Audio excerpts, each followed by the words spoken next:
para kita yung mga hiyawan nila mamaya. Alright. Straight line po tayo. Right, straight line. Guys, makinig. All you have to do, simple lang po. Itataas nyo lang yung kanang kamay. Ganito. Kaya nyo po ako. Yan. At pagkatapos, magpaalam na po kayo sa mga mahal nyo sa buhay. Hindi, ma'am, joke lang po yun. Just kidding. Now, all you have to do, present your both hands. Dikit-dikit tayo. Best.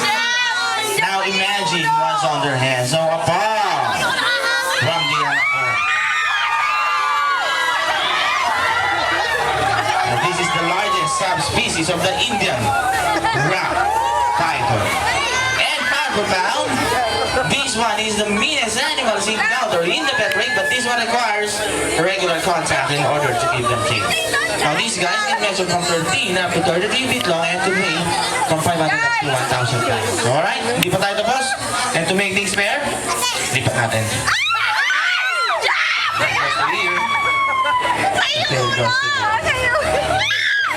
And one fascinating fact about python is they have a very poor eyesight. So how they can see their prey?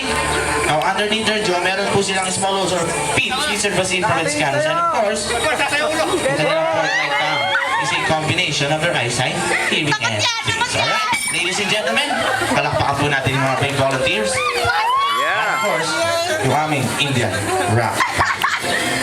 And now folks that you have met, all of the animal friends here in the park, now this is the right time to talk about them. Now the reason why these animals are here, because they serve as ambassador for their own species and the environment that make up their home. They are here so that you can appreciate their beauties or talents and the dangers they face in their natural habitat. Now we do hope that you enjoy this presentation.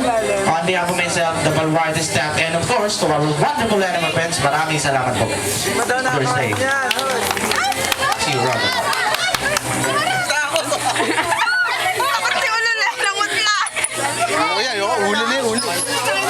Alright, magandang umaga po sa inyo lahat. Kung sino po sa inyo yung interesado na makapagpa-picture po doon sa mga ininaras namin animals kanina at saka yung tiger na yun na si Tom. Ilalabas po namin. Ang gagawin nyo lang